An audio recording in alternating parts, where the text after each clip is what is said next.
Live from the heartland and the crossroads of America, it's Tony Katz Today.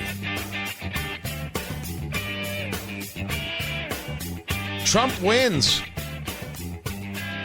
And remember, there are two rules of Trumpism. I have been sharing this since Donald Trump ran for office the first time.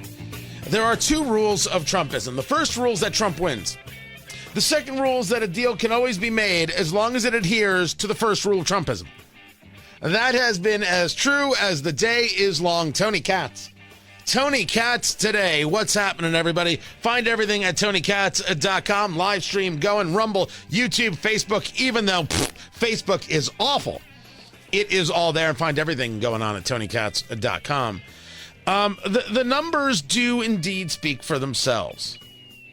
The numbers state that Trump, this was 93% of the vote counted, that Trump has 54.5%, and Haley has herself 43.3%. Now, what's interesting to note about this number is that when you look at it, you look at that spread, and you say that spread is 11%. And you say, okay, Trump won by double digits. That's a fine win, a good win. Take double digits. Haley had her shot in New Hampshire. More thoughtful or thinking themselves as independent type voters. This is her moment, and she lost by double digits. That's certainly a way to take it. The other way to take it is to take a look at the New Hampshire polling like we did yesterday. And you realize that the Real Clear Politics average had Trump at 55.8% and Haley at 36.5%.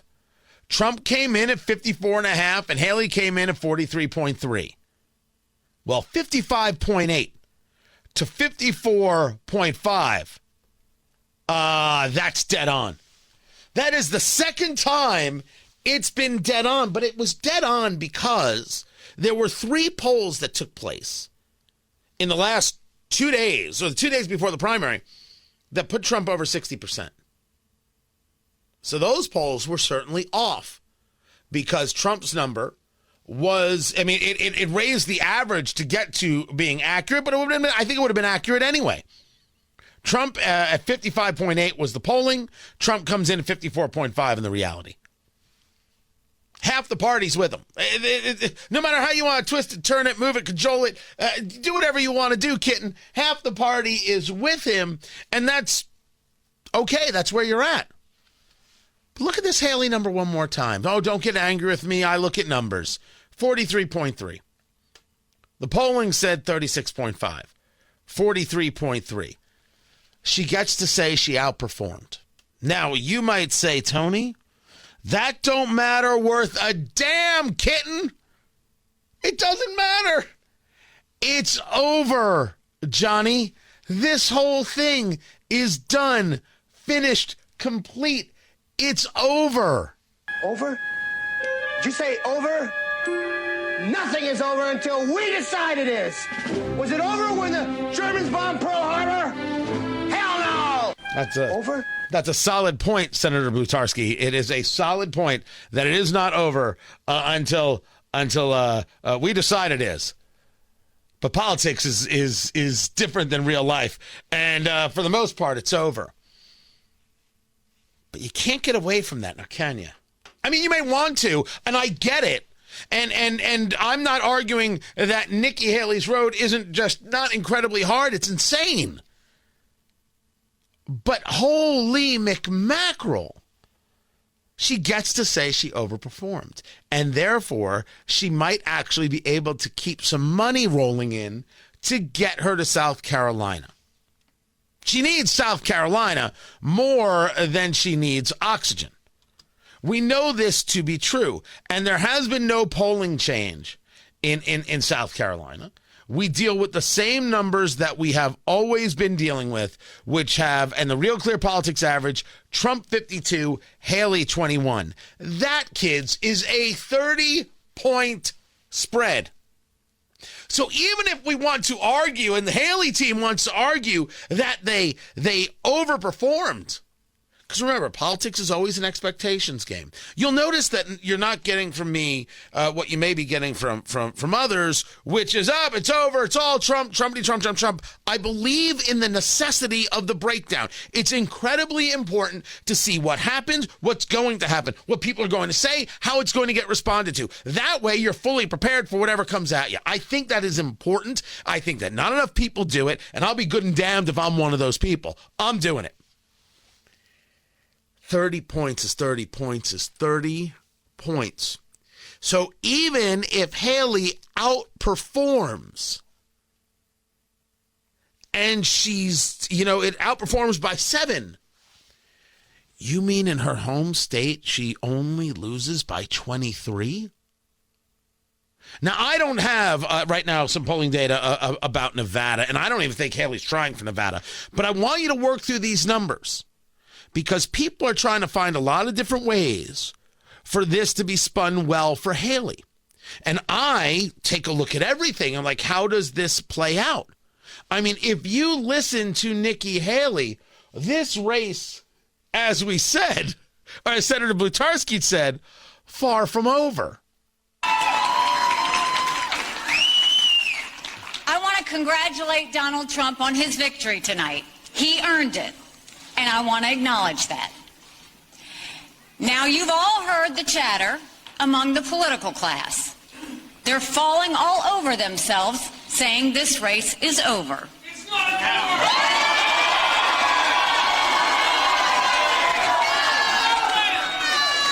Well, I have news for all of them. New Hampshire is first in the nation. It is not the last in the nation. If you say so. But for you, South Carolina could very well be last in the nation. She went on to say there are a dozen states to go. Yes, about 4 dozen, because there are 48 states left to go. One of the things that you will hear regarding Haley's stance and Haley's position is that the Democrats crossed over. You will hear that Democrats crossed over and they voted for her. So you see, you can't trust the whole thing. I want to break this down into some component pieces because that argument, I think, is very, very strange. And I don't think that argument does Donald Trump nor Trump supporters very well. I think it actually is a backfire argument. In New Hampshire, there are people who changed their registration to Republican to vote in the primary for Nikki Haley. You see, that's what they did, and that's why the number was so close. It's much further. That's an argument for why Nikki Haley is a better general election candidate. Don't forget, you have to win in November. Have we forgotten?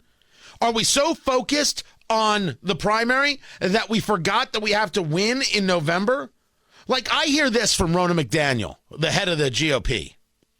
Well, one thing I will say about the whole field of candidates that have run for president on our side, I commend them. They've been great. This has been a great contest, but I think there's some history that was made tonight. We have never had a nominee in our party that has won without winning winning either Iowa or New Hampshire. Donald Trump is the first ever to win both.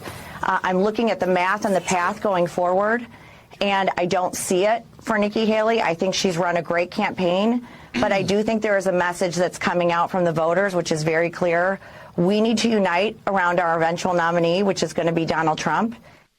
First, Donald Trump is the first non-incumbent ever to win Iowa and New Hampshire. I didn't know that stat. That's crazy. Like, that's an amazing number. You're like, wow, there's been a lot of elections. But here's the conversation, Ronna McDaniel. You should be fired. You think this is about getting Haley out of a race so we can unite around Trump? What have you done in the 50 states to ensure the lawyers are already preparing for whatever mishegas goes forward? Mishegas is the Yiddish for BS. What have you done to ensure you don't get screwed like you did in 2020? You're the one saying you got screwed. What have you done? And where has the Republican Party been to ask this question? You think that the issue is some guy in New Hampshire changed his registration to vote for Haley? That's the issue? Are we all freaking deranged? That's nothing. You think that, well, you see, that's why Haley got so close. Could we get serious for a second? Could we have a moment of agreement? And the moment of agreement is, if you think there were shenanigans in 2020, and you and I may differ on where the shenanigans were and what the shenanigans were, this, that, and the other, the issues, the problem, what some people would describe as straight out theft. What have you done? What has the Republican Party done to ensure they're prepared to fight in 2024? You're talking about some person in Nashua who decided to change their registration. You see, that's the problem, Tony. No. If anything, if I'm the Haley team, I use that as the example of why I'm the better general election candidate. Because after all, it's about winning. Yeah, you got to win the primary, but you then got to win a general. And Donald Trump is tougher to get over the hump of a general than Nikki Haley is. The numbers show that. This is a unique moment of people not actually recognizing what it is that they're saying and how these things can be spun. Nikki Haley can't actually turn this, I think, into momentum, however. And certainly Republicans have a couple of built-in opportunities here more than ever before.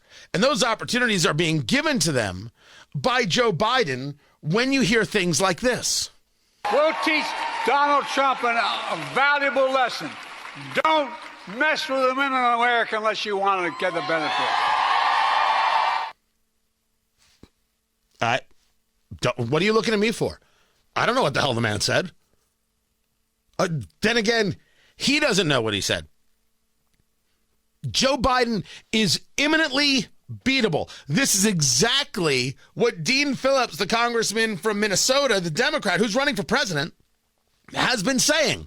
He got 20% of the vote in New Hampshire. By the way, Biden wasn't on the ballot because New Hampshire went first and the Democrats said you're not allowed to go first. South Carolina goes first because, equity or whatever it is. So Biden wasn't on the ballot. So instead he was a write-in and he got like 60 some odd % of the vote as a write-in. Can you imagine you wrote in the name Joe Biden? You wrote that in? You did that seriously with a straight face and everything. That is quite incredible. Did people clearly come over to vote for Nikki Haley? Yes. That is not proof that Nikki Haley is unpopular, but rather could be proof that Nikki Haley would be a better general election candidate. Now you say to me, no, Tony, it has to be that she's unpopular because within the Republican Party, her number would be much, much lower. Yeah, very, very possibly. Maybe. But the other side of that coin is by doing so, the argument is, well, this hurts Trump because it makes the race look close. I thought the Democrats wanted Trump. It seems obvious that the chattering classes desperately want it to be Trump because they think Trump is the most beatable guy. That's why they've been pushing for the last 2 years that he's a dictator, that he's a threat to democracy. I mean, you understand that they at MSNBC and CNN and the New York Times and the Washington Post, they've been sowing the seeds of serious, serious violence. We're not saying anything new to anybody here. How many times are you going to tell America that guy's a threat to democracy? That guy's a threat to democracy. They're a threat to democracy. The whole idea of the whole Republican Party is MAGA, right? Make America great again. And it's a threat to democracy. How many times do you think that gets said before somebody says, I got to do something about this threat to democracy?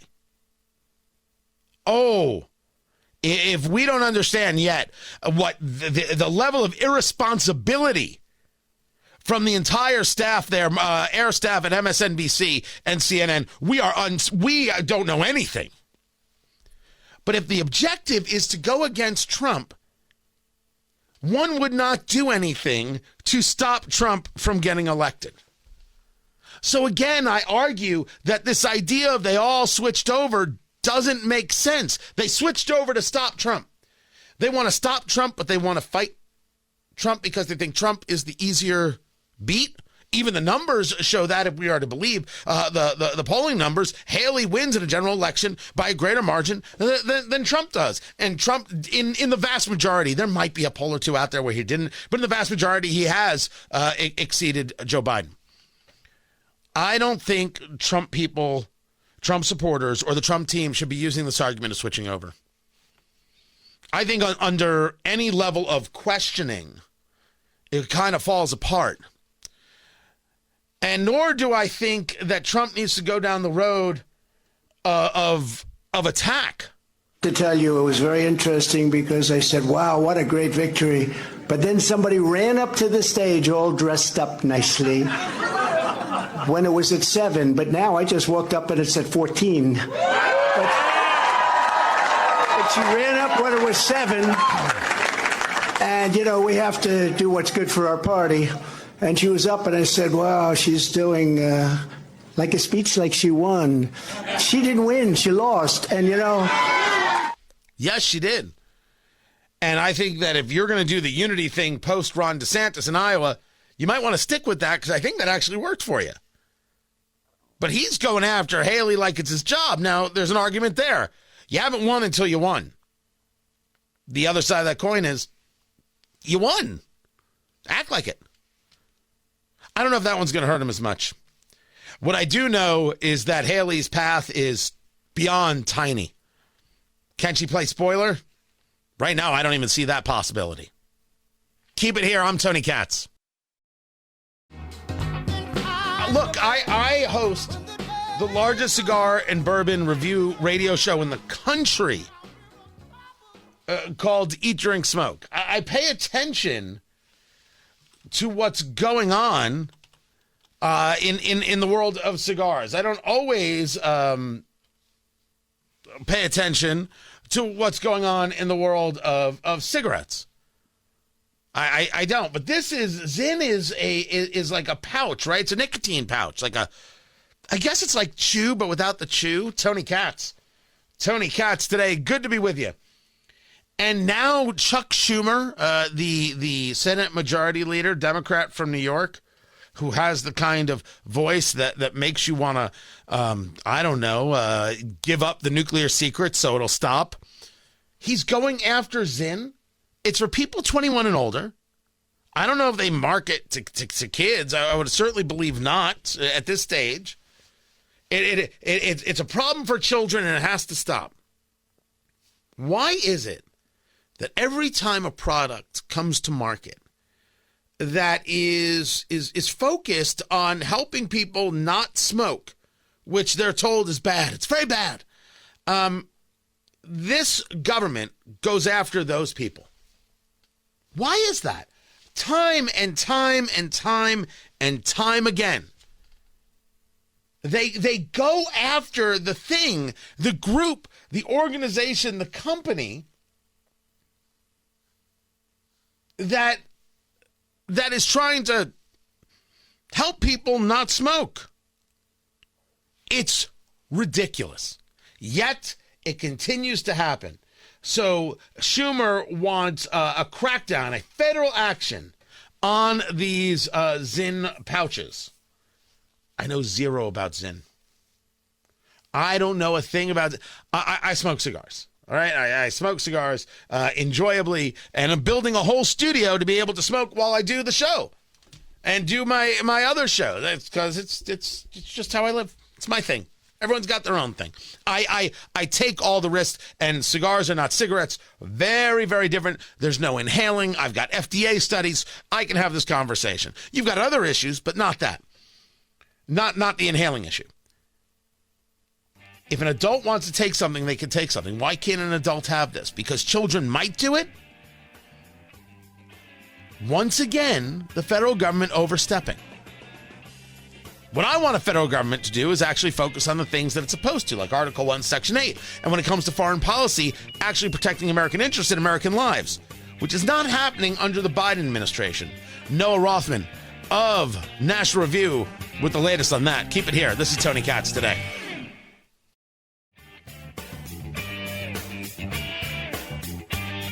The president spoke to this last week a little bit, too. He said, he called out, he said to House Republicans, do you really want to actually fix this problem? Do you really actually want to do the work that's needed to deal with the issue that we're seeing at the border? Do you really want to fix this immigration system? I'm adding on to what the president said, but that's a question for House Republicans. I think we have proven, Republicans in the Senate and Democrats in the Senate have proven that we actually want to work on this issue, on this broken system. And so, look, if they are real about this, if they want to fix this problem, then they would get involved. They would get involved, but they haven't, right? You heard me say back at the end of last year, they left in the middle of December while negotiations were happening with Republicans in the Senate and the Democrats in the Senate. So the border is a problem because Republicans bad. That is one heck of a take. You got to love Karine Jean-Pierre. You got to love this spin. Hey, guys, is it election time? Yes, it is. Well, we better start talking about the border. Blame Republicans, okay? Just put that out there. Blame Republicans, and that'll work. You got it, boss. And now you see the rest. Tony Katz. Tony Katz today. What's going on? Find everything at TonyKatz.com. Would love it if you would. I'll get into some more of the border as I often talk border issues. But there is a serious issue at play going on with airlines as we are watching more and more problems occur. There's a story about a flight. This is a Delta flight where the plane, a Boeing, right, and we're not talking about the problems with the MAX 7 here, where the window, basically the fuselage, blew out, and they knew they had issues. And these were the planes that two of them crashed in a matter of was it months? And the plane was grounded because it had a serious programming issue. And there's a problem with this plane. It can't be denied, and it should not be denied. The plane leaving out of Atlanta, it had a wheel fall off. It was taxiing on the runway. It was heading to Bogota, Colombia. A pilot from another plane saw the front wheel fall off, relaying to the tower that the plane lost a nose tire. The wheel and the tire. The whole contraption. Then you put to that you have a flight to New York that was canceled after an alarmed passenger noticed that bolts were missing from the plane's wing. You can see out the plane, and sometimes you're on the wing. And there you are, you're missing bolts, and they were like, ding, ding, they rang the little bell. Pardon me, stewardess, it's flight attendant these days. Yeah, well, you don't have bolts in the wing, so I'll call you any damn thing I choose.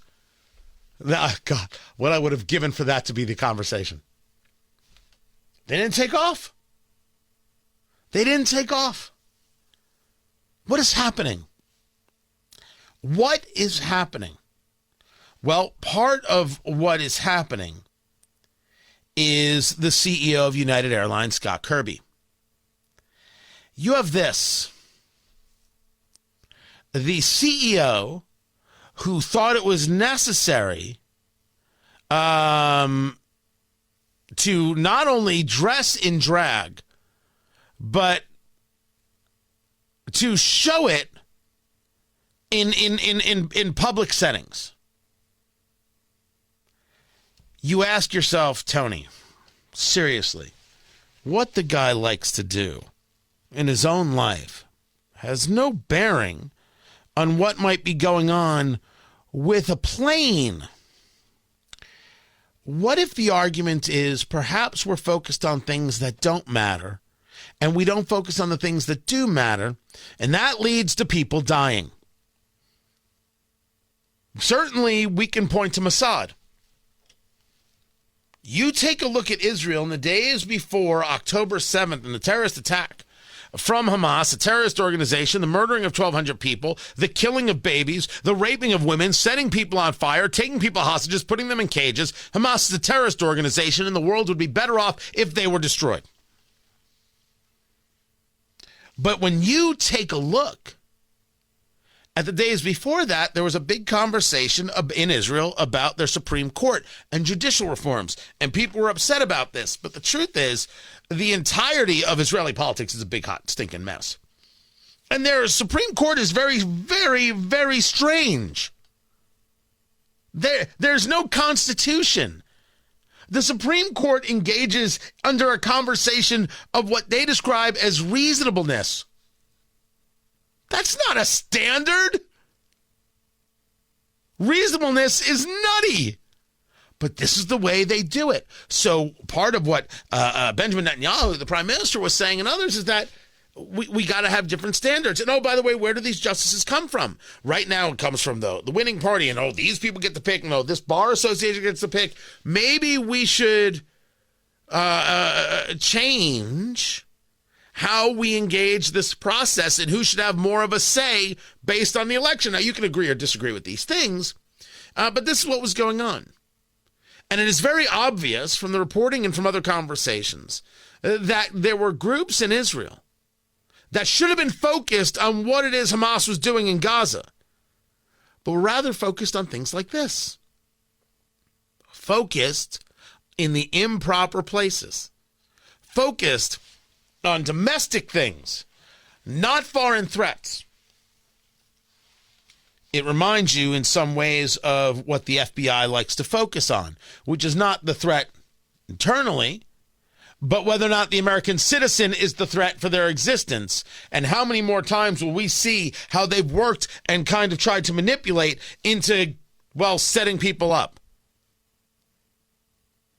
Literally, they see in so many ways the American is nothing more than Marion Barry, and we are the ones recognizing what the FBI just did and who they are, and they just set us up. That's a pretty good reference right there. Marion Barry reference. Gone too soon. Gone too soon, former mayor of D.C. Oh, I'm going to get emails for that. When you're not focused on the topic, when you're not focused on the target, when you're not focused on the goal, what are you focused on? Well, if airlines are focused on DEI, diversity, equity, and inclusion, which is bigotry, well, then what possibly, or how possibly could they be focused on safety?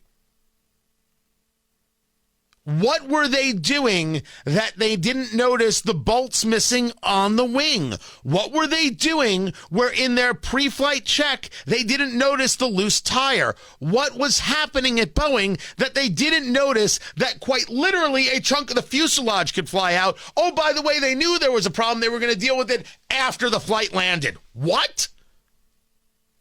You don't deal with that after the flight lands. Because if you do, you run the risk that nobody actually lands. They simply fall to the ground. This takes us to, Tax Prof blog? Tax Professor blog, Paul Karen. Wisconsin Law School's mandatory DEI trainings and academic freedom. This has been a conversation about medical schools as well. Where in the medical schools, what you see is the taking the Hippocratic Oath, and in doing so, the recognition that they practice medicine on stolen indigenous land. Well, of course you do. It's all stolen indigenous land. Every last bit of it is stolen indigenous land. Every last bit of every last corner on God's green earth is some stolen indigenous land. This is what you're focused on? I would like for you to focus on my pancreatic cancer, if you don't mind. I'm not saying about me. I don't have pancreatic cancer, thank goodness. The focus is missing. I've used this analogy. Now, this analogy comes from something my father used to say when I was a kid. My father, for as long as I can remember, would say you're in your apartment, because for him everything was based in New York and everything was an apartment.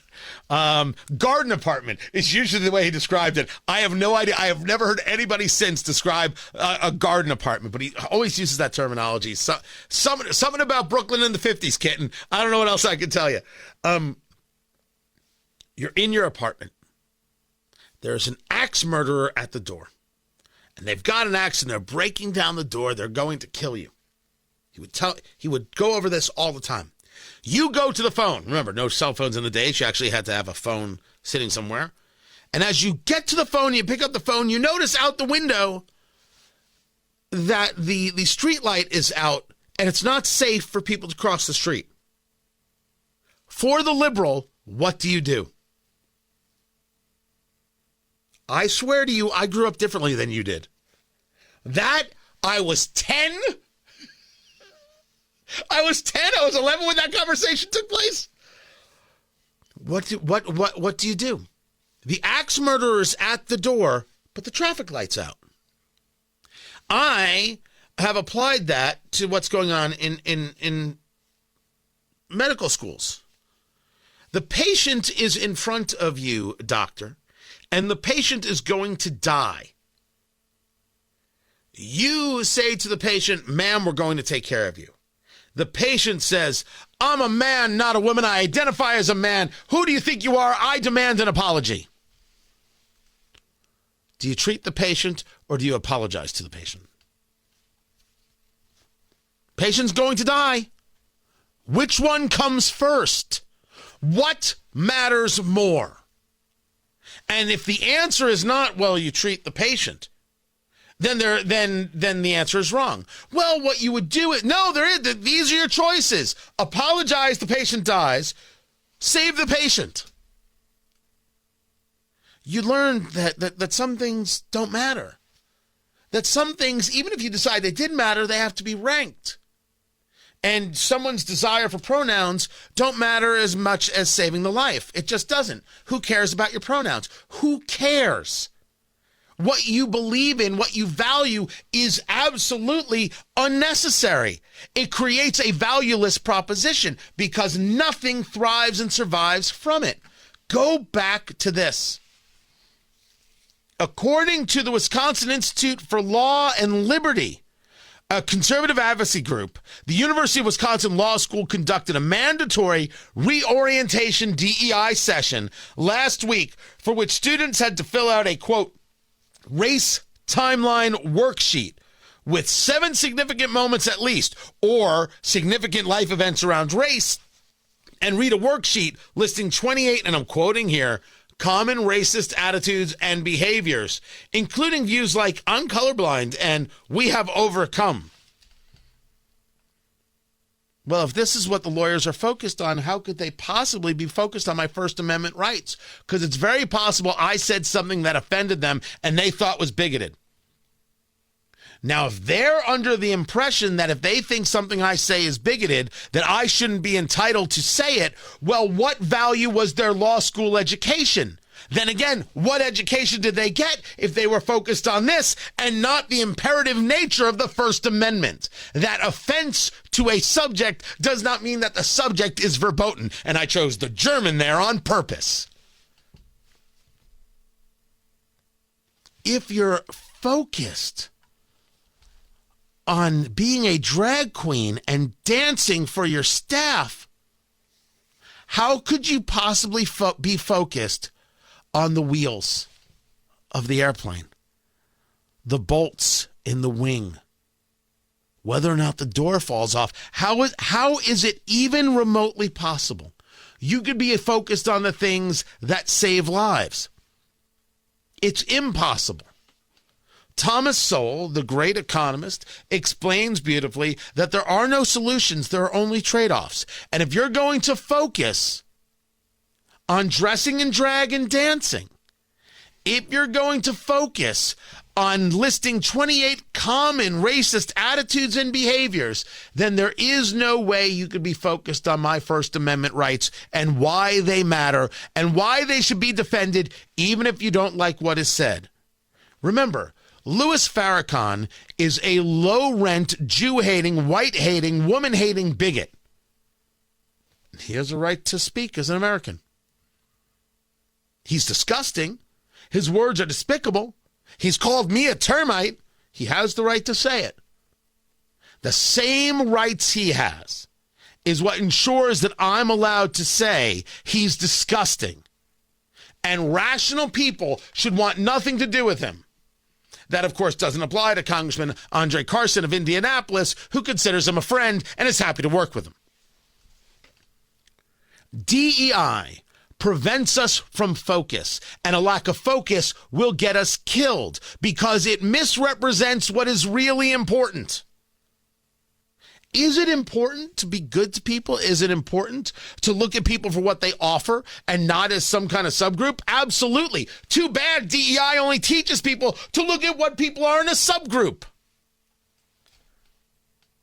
This wokeness, this DEI madness is damaging, and we see it everywhere. We see it everywhere. Focus is necessary for professionals to be professionals, and we are in desperate need of professionals. You can't get them with the people we currently have in charge.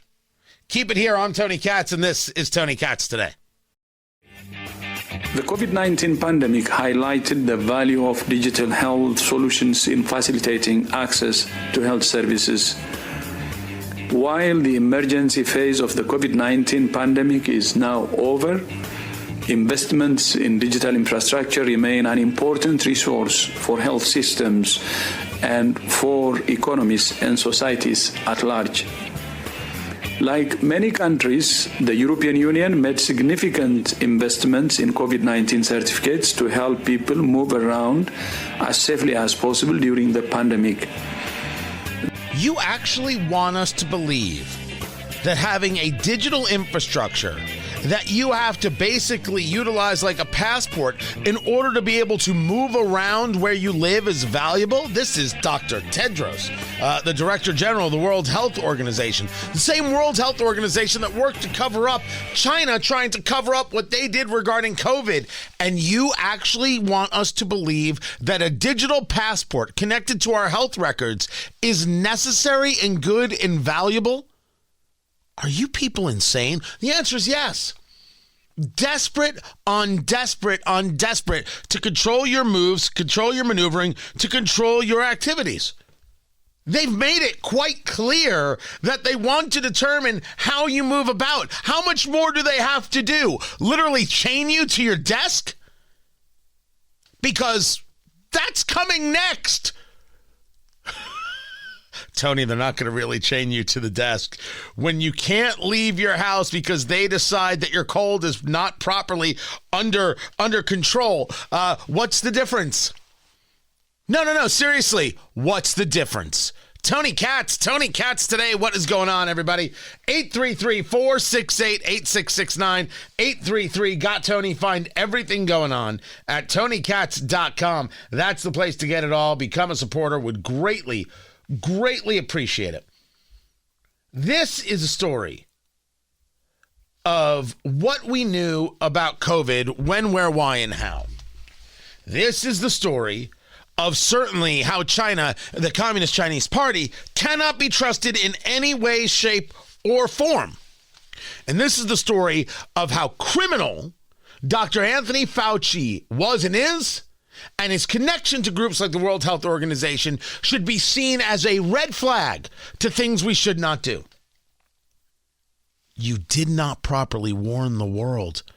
For the sake of clarity, you purposefully did not warn the world because it would make China look bad, and you didn't want that. Now you want to be trusted? No.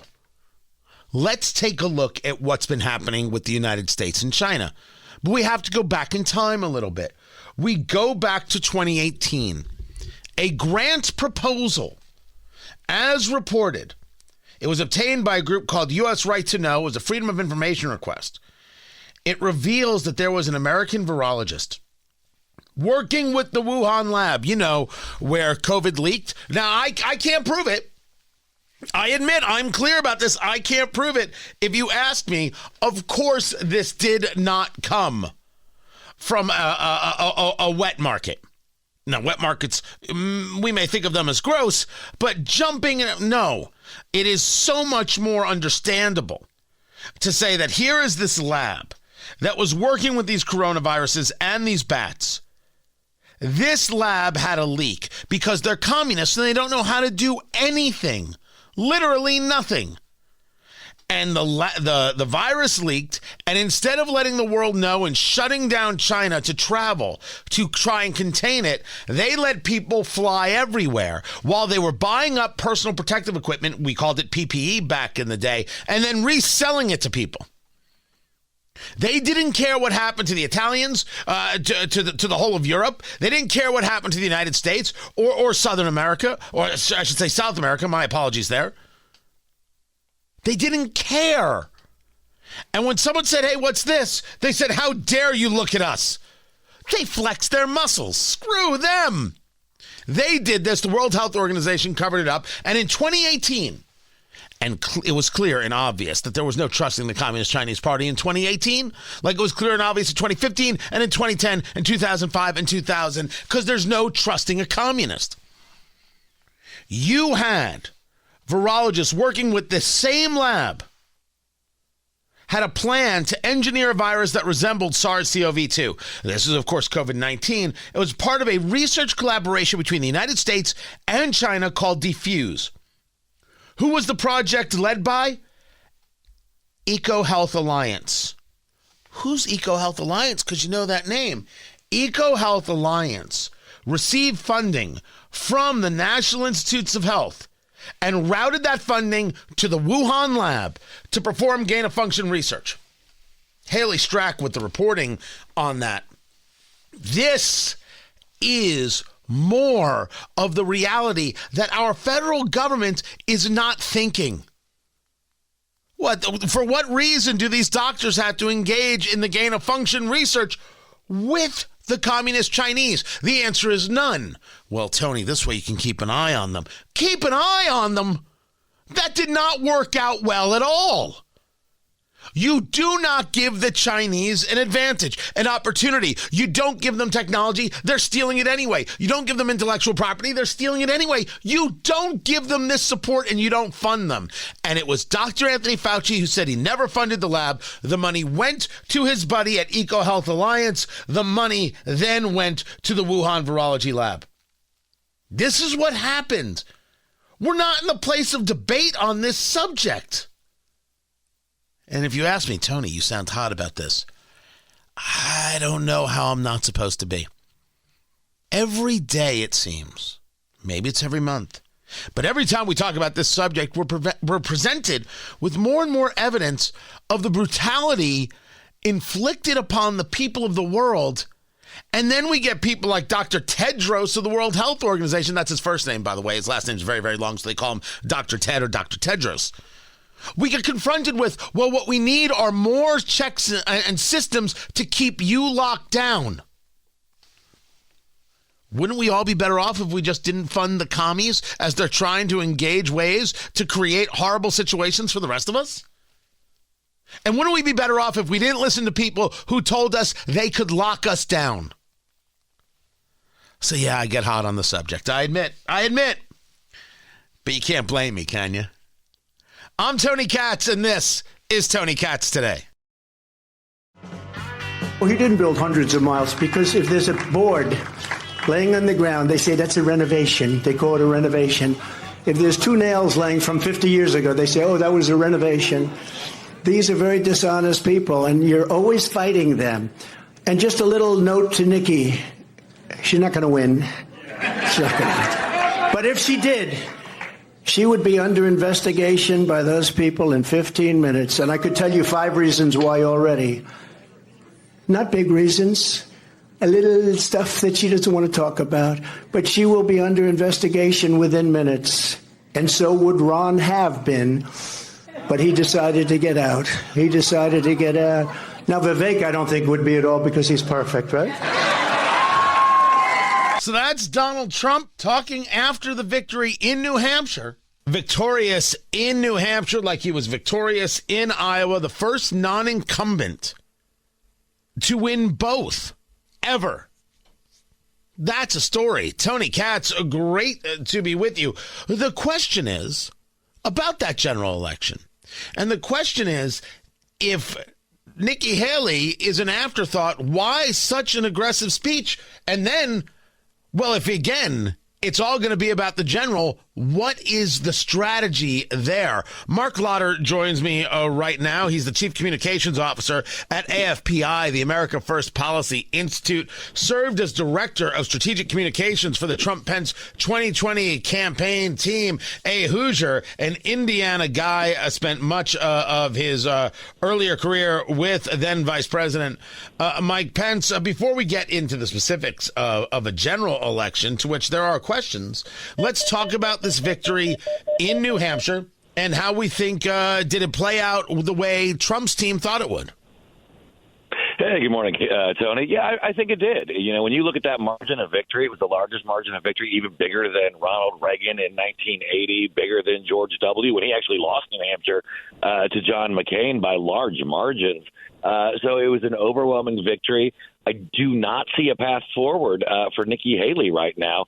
I mean, she's not competing in Nevada. And then when you get to South Carolina, her home state, the Real Clear Politics average has her losing by 30. I mean, how do you lose your home state by 30 points and hope to continue? That argument is, of course, the same argument that was utilized on Marco Rubio and was the end of his presidential campaign. I think she's hoping for some changes in polling as the days go forward. But let's talk about this spread, the 11-point spread for Donald Trump over Nikki Haley. Trump hit expectations if we take a look at the Real Clear Politics average. Nikki Haley overperformed. Trump's speech last night seemed, instead of, hey, let's get that unity thing, what he did after defeating Haley and Ron DeSantis in Iowa, it was much more personal, much more aggressive. Shouldn't the take be, hey, unity, I'm clearly the guy, this is clearly happening, let's go to work?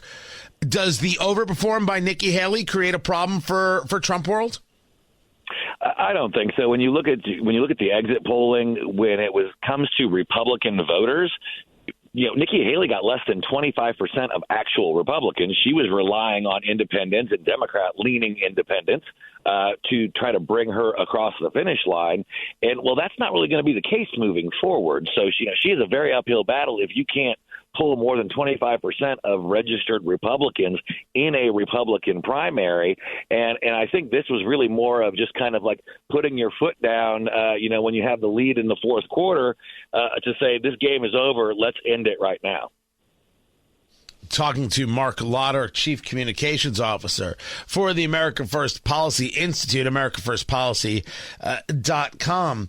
That I've been discussing this exact thing today, and it seems obvious that there are a tremendous number of Democrats, progressives, we can call them both or separate things, that want Trump. They've been gearing up for this, engaging this idea of Trump as dictator, engaging this idea of Trump as a threat to democracy, which I consider all disgusting and despicable things to do. It's as if they want the country in this level of frenzy. But there are those who feel that this is the easier lift, the easier beat. And while President Trump talks about, look at the polling, it shows that I beat Biden head to head, the polling shows that Haley does even a better job in the head to head. So when you see these independents cross over, does that create issue for thinking that independents want somebody other than Trump, and does that lead to an issue gathering the voters together in a general election, which is far different than a primary?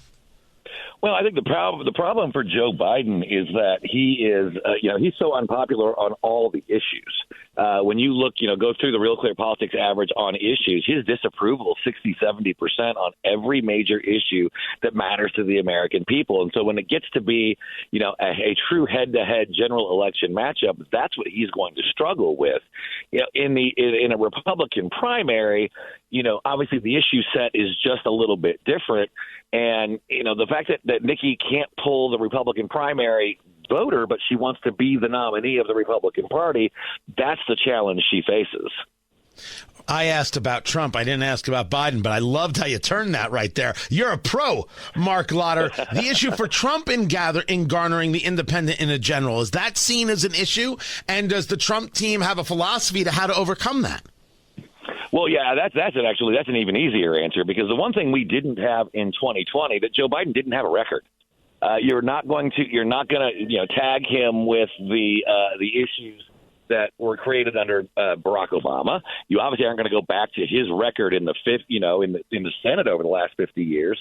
Well, he has a record now, and it's a record that the people don't like, and so it's an easy contrast. If you go back to that age-old question from Ronald Reagan, are you better off now than you were 4 years ago? The answer is no. People don't like immigration. They don't like the economy. They don't like inflation. And so it's an easy contrast that I think even a lot of independent, moderate voters are going to go, maybe I don't love all of his tweets, but I do like $2 a gallon gas, and that's what I'm going to vote for.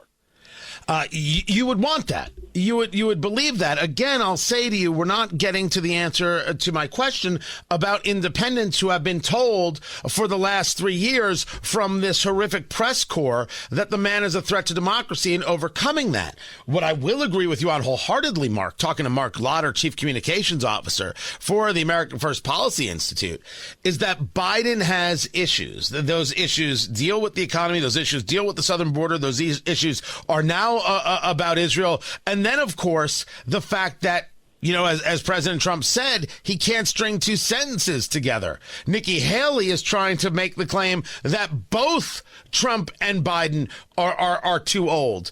It is people on CNN who have noticed, or not CNN, but people on the left who have noticed, hey, they may both be old, but Trump seems much more with it than Joe Biden. If you are the Trump team, are you capitalizing on the idea that Joe Biden isn't okay, or are you going to capitalize on the subject matter rather than the man? That just is self-apparent.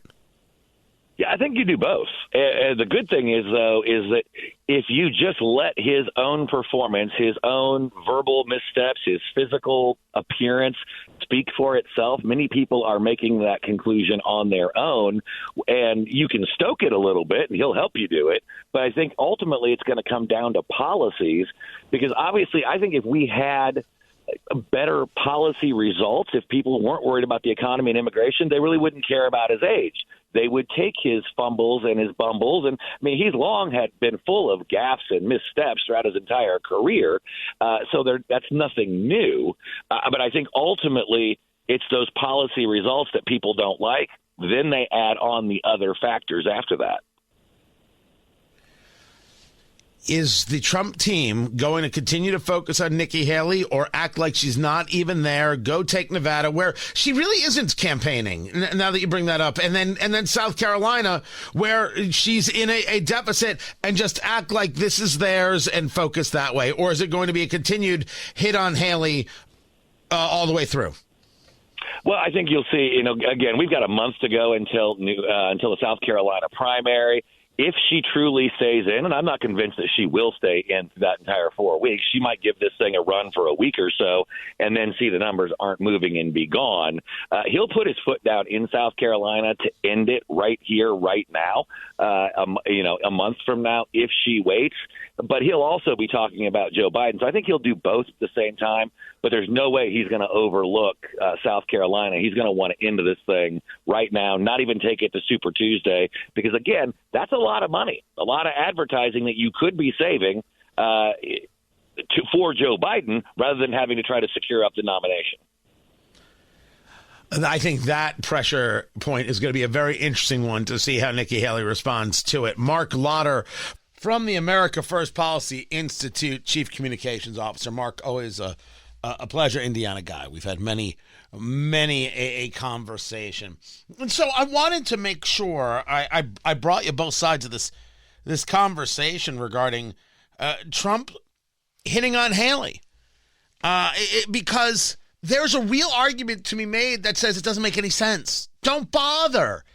If it's all sewn up, if it's all wrapped up, if it's fait accompli, if you have all of this support from within the Republican Party, why are you paying attention to somebody who has no shot, has no chance? Now, the other side of that is an opponent is an opponent, and until you win, you have to beat the opponent. So there are two sides to this. But you can't act like this is all done, this is all said, I'm the nominee, and then say this person is a threat to me being the nominee. It does smack a little bit weird. So I wanted to bring you both to that, and Mark Lauder certainly from his time with Trump, from his time in the White House, is going to give you that point of view. I also got into this conversation with Noah Rothman over at National Review. Now, Noah and I disagree on a great number of things. What I appreciate about him is that he's thinking.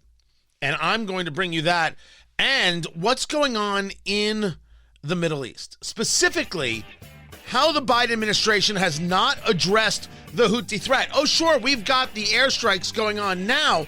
How did we let it get this far? Those strikes, are they actually working as a level of deterrence?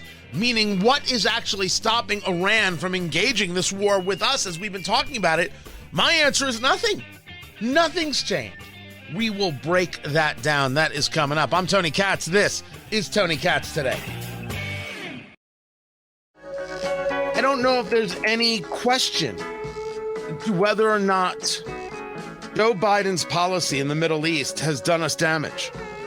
Whether Joe Biden's foreign policies in general have done us damage. Let's go back to the withdrawal from Afghanistan.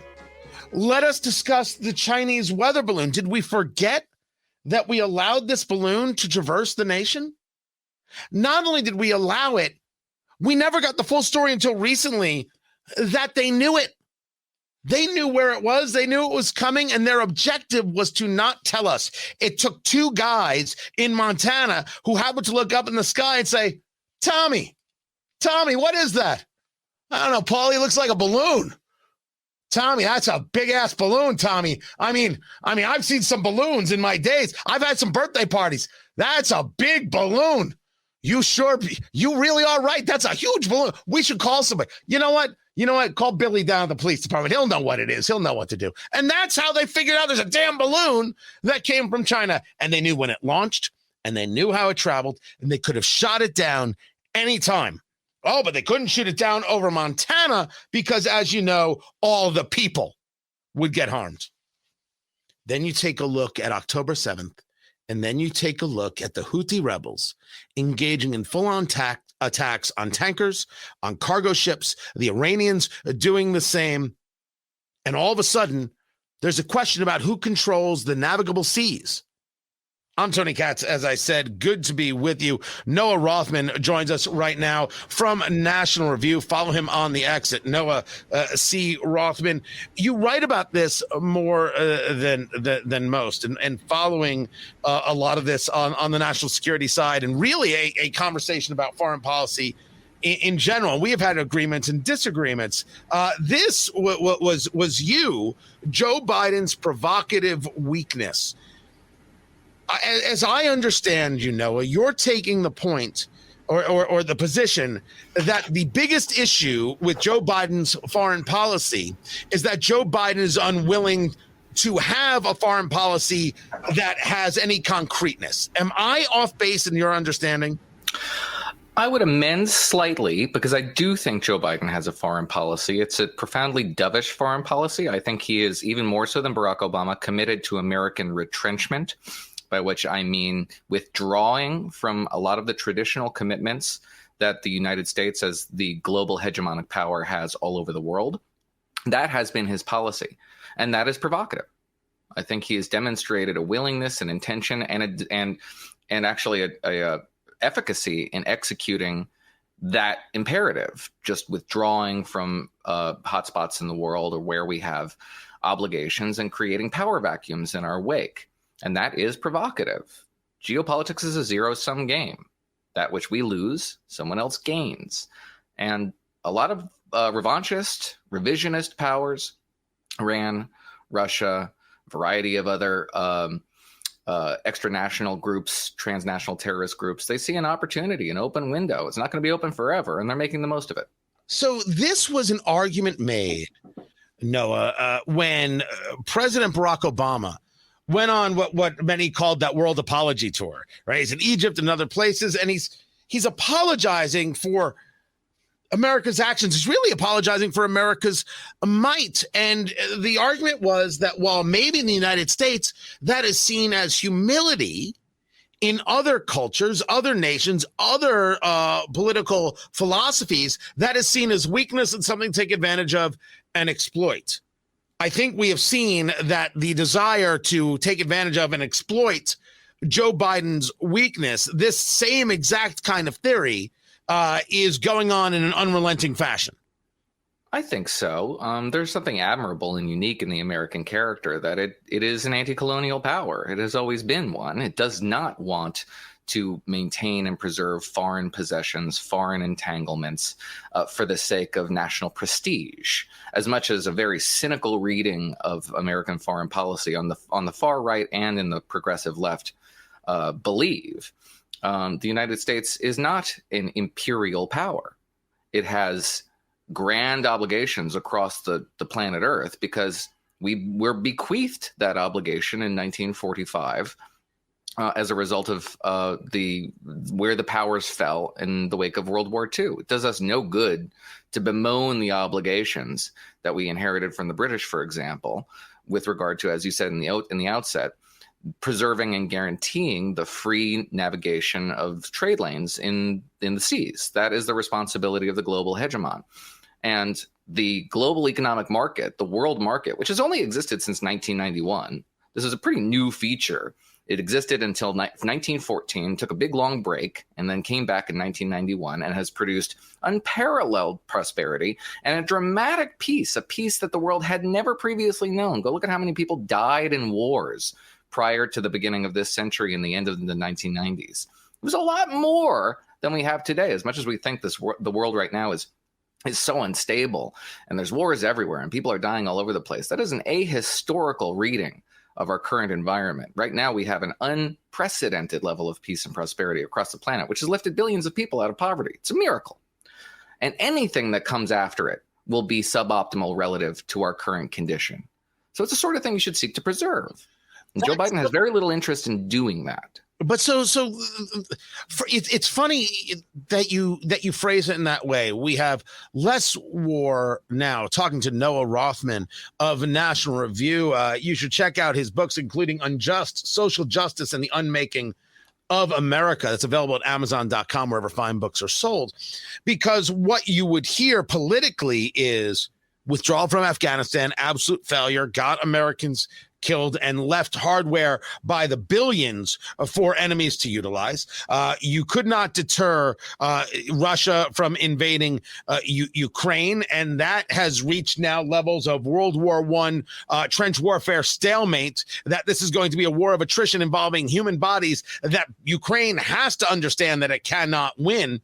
And now you have Hamas with the attack on Israel on October 7th. And through Hamas, through Hezbollah, and through the Houthis, you have the United States at war with Iran because Iran is at war with us. People would look at very askew at your statement that this has been a peaceful time. Yeah, they're wrong. And they're just wrong. I mean, as I said, it's an ahistorical perspective. Talk about World War I. You know how many people were in the trenches in World War I? Millions. There were millions of people in those trenches in the Somme. And there were millions of casualties in the First and Second World War. Tens of thousands of Americans died in Vietnam over the course of a decade.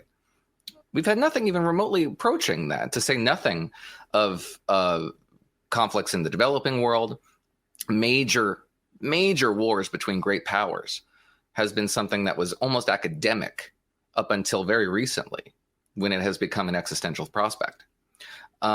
Just if you look at only the body count alone, there's no comparison between the world of the American hegemony that has existed since 1991 and anything that came prior. And if you don't want to just look at casualty figures alone, you can look at GDP, expenditures, just the number of nations that are going to war with each other, nation states.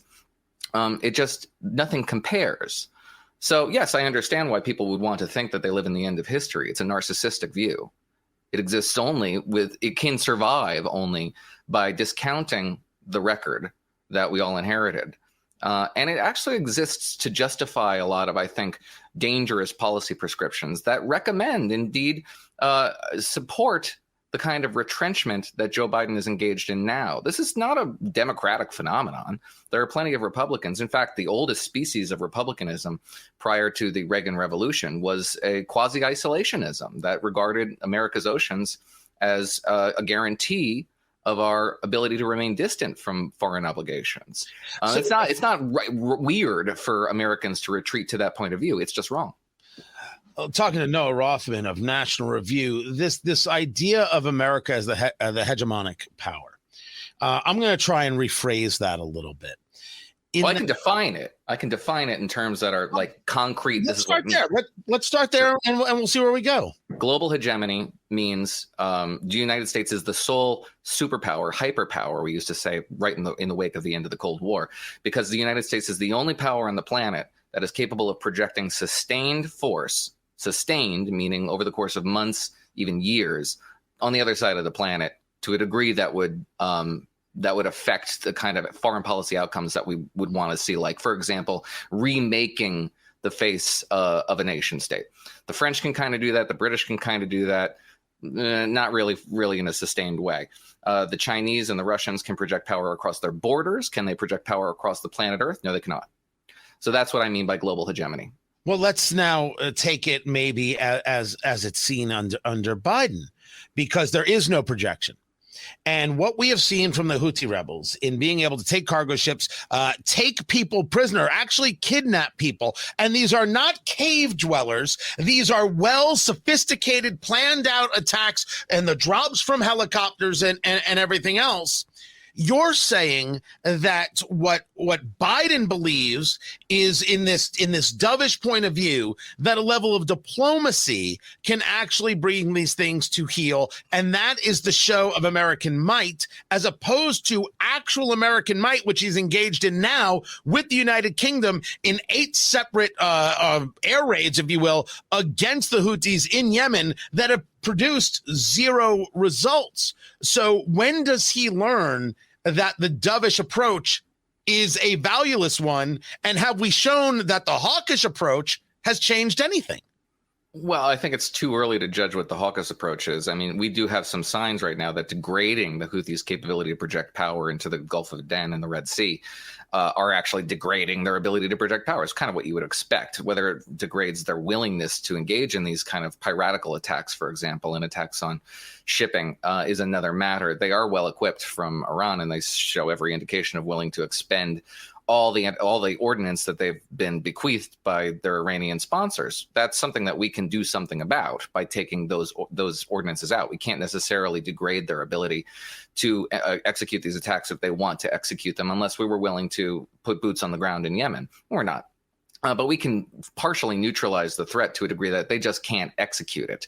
But the Biden administration will be unwilling to do what I think it needs to do, which is to impose more caution on their sponsors and stop the tempo of events, not just in Yemen, but in Syria and Iraq, where U.S. troops and U.S. positions have been under sustained attack since 10/7. Or this is an Iranian campaign, began on 10/7 with, as you say, their proxy and Hamas. And the only proxy that has been relatively quiet, and I say relatively advisedly, is Hezbollah.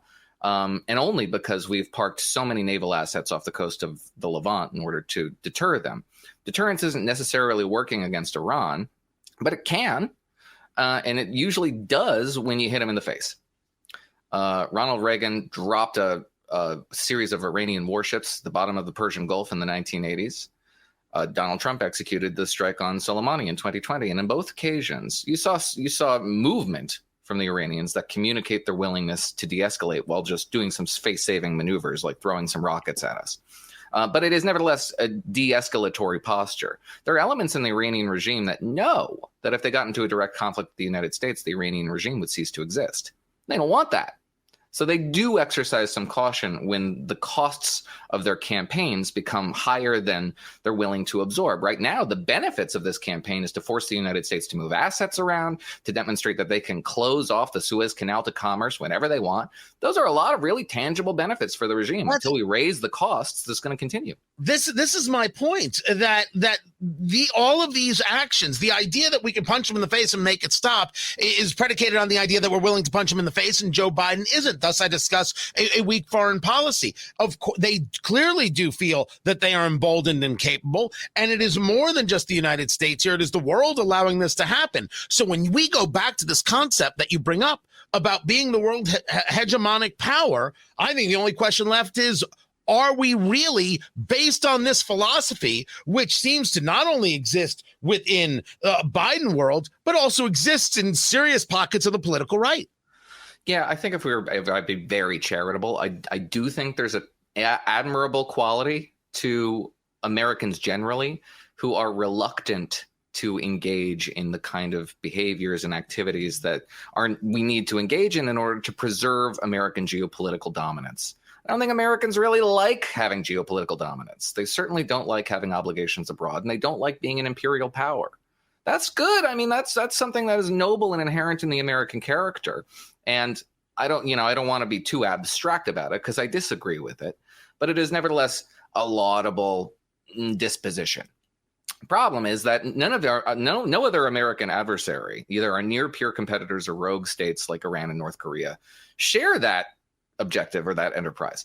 And they make no bones about their willingness to coordinate in the open directly in the form of military exercises, selling each other arms, supporting each other's enterprises, supporting each other's destabilizing activities. They're all engaged in one mission, very overtly, even explicitly, to put an end to the age of American dominance.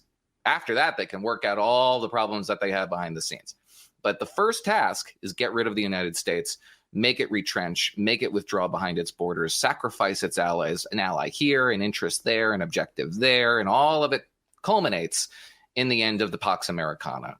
That's not something Americans should look forward to. The world that awaits us on the other side of that looks a lot like the world that we got a glimpse of on 10/7. Before I let you go, and I want to dig in a little bit. I only got about 60 seconds on the radio side here. I want to bring you to last night, the primary, Trump v. Haley, talk about two very different views of the world regarding foreign policy. Trump getting the 11-point victory. Your take on whether there is still some rational path for Nikki Haley? Oh, I don't think so. I think this primary wraps up pretty quickly, but this is not something that I think Republicans should be celebrating necessarily. I mean, Republicans who are interested in winning in November, New Hampshire looked a lot like the election in 2020 in microcosm. About 75% of Republicans turned out for Donald Trump. They made up 49% of the electorate, and they're thrilled to vote for Trump. He mobilized a very similar the antonym, the opposite reaction in his opponents, in the small number of Republicans who oppose him, who are dead set against not voting for him in November, by the way, if they mean what they're telling pollsters, and the independents and the handful of Democrats who turned out to oppose him. He enthuses the people who oppose him as much, if not more, than the people who support him. It's going to be a long road to hoe. I'm going to stop you right there. Noah Rothman, National Review. I'm Tony Katz. I went too long, but sometimes it's worth it. Find everything at TonyKatz.com if you would. I'm back tomorrow, guys, so we have much more to get to. TonyKatz.com. The videos, the podcast, the behind-the-scenes videos, it's all there. Tomorrow, everyone, until then, have a bourbon, a cigar. Take care.